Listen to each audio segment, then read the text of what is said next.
We take you live to Queen's Park, where NDP leader Marit Stiles is outlining her party's priorities for the fall session. So Let's my listen in. question is it going to take 1 million people without jobs for Doug Ford to give a damn?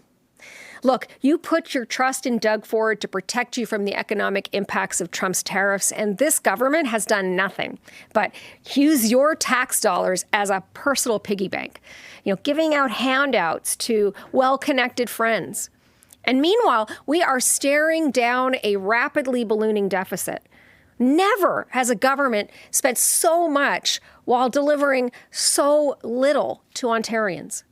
So while Doug Ford eats his ice cream or pours out his liquor for the media and tells you to look harder for jobs, New Democrats, we have a plan to uplift workers and strengthen our economy. Here's this plan. We're going to fight to protect good union jobs and make sure they stay right here in Ontario by investing in key sectors like manufacturing, forestry, auto. We're going to push for solutions to strengthen our economic sovereignty with resilient local supply chains and Buy Ontario First procurement mandates. In the face of Ford's crippling cuts to post-secondary education and his misuse of the Skills Development Fund, we're going to invest in colleges and universities, making sure that funds for skilled trades don't end up in the pockets of lobbyists. Every single dollar belongs to workers. These are the things that give people a chance to get ahead and climb out of the disaster that this government has created. These are the things that New Democrats will put front and center this session. Ontarians shouldn't have to constantly contend with scandals and misconduct, all while they're struggling to pay their bills. Something's got to give. In Doug Ford's Ontario, insiders cash in, and working people are paying the price. And to this government, that just seems like business as usual. Well, to me, that's unacceptable. I'm really proud to be joined here by two of our MPPs, Tom Rakocevic and Jessica Bell, and we're happy to answer your questions. Mark, what do you think the almost 5 month break says about the urgency of the government?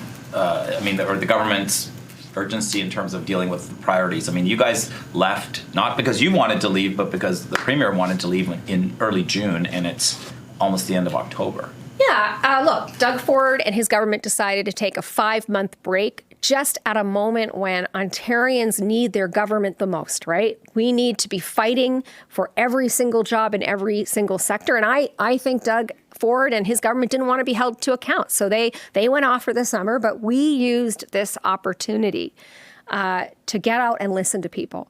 And so for the last 5 months, I've been on the road. I've hit about 50 ridings in the province. I've been to every region. My colleagues here have been out in their communities and across the province listening to Ontarians about what their priorities are and fighting for those jobs. In things like the forestry sector, where the government seems to be just missing in action. Out there in Windsor, in Oshawa, speaking with auto workers, folks in the trades about what we need to be doing to protect jobs in every single sector. Listening to folks in manufacturing, where, one of the, early on actually this summer, one of the head of a manufacturing company said to me, we don't want checks, we want orders. I brought that back to the Premier, but he's nowhere to be found here, right? So, yeah, it's been difficult, I think. To me, when you got 800,000 Ontarians out of work already, and we haven't even really felt the impact of the tariffs, Ontarians have a right to expect that their government will be in the legislature ready to be held to account. What can you actually do, or what can a provincial government actually do? You say you would protect union jobs, but we've got a company like Stellantis. Clearly, they've made their decision. They seem to be bowing to what Donald Trump wants. Like, what can the provincial government do? Well, yeah, I was really, disappointed and very concerned to hear about Stellantis's plan to looking at building in Illinois now. That company made a promise to Ontario workers to build those jobs here. to build those vehicles here. They made a promise to Bramptonians. And it's just like everything else we've seen in the auto sector. It's shock after shock after shock. Those workers, and I've spoken to many of them, they deserve certainty. They built their hopes and dreams for their families on those jobs, and now they're leaving town by the looks of it. So look, a couple things. I mean, we could be, really focusing on things like manufacturing tax credits. But overall, what I would say is we do not seem to have a strategy. This government doesn't have an auto sector strategy. And I would say number one on the list of, how you make those conversations make sense to people is you got to have the workers at the table in those conversations to start with. Those jobs continue to disappear under this premier. And so I would say, again, and I've asked him for this multiple times, we need a sector-specific strategy. His wait-and-see approach just doesn't seem to be working. Does the Premier deserve any criticism for specifically this Stellantis move out of Brampton? I mean, again, I think that we, like a lot of Ontarians, are disappointed in the Premier, that he made a lot of big statements and commitments during the election. And I think a lot of people voted for him to actually save these jobs in these sectors. And unfortunately, we just see, again, shock after shock, disappointment after disappointment. His approach, which seems to be wait and see, is not working. His $75 million in ads in the United States, I'd like to know how many jobs have those ads actually saved? The ones last year, the ones he's now putting out. Like, where's the proof that this is working? I don't see it.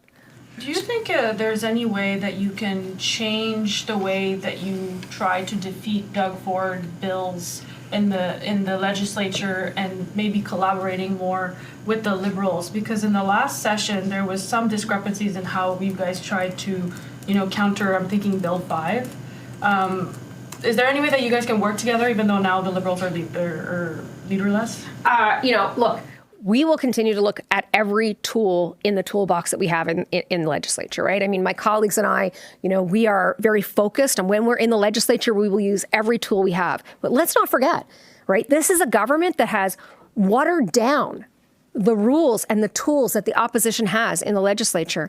And, you don't hear me, crying about it much, but the truth is that they've set things up to make it more and more difficult for us to actually defeat those bills. We're going to keep working together, and we'll work with anyone. We'll work with the Conservatives. We'll work with the Liberals. We'll work with the Greens and the Independents, whoever it takes to save jobs in the province of Ontario. I think Ontarians expect us to do that, and that's what we will do. What did you make? We've been listening to Ontario NDP leader Marit Stiles speaking at Queen's Park, talking about her party's priorities for the fall session.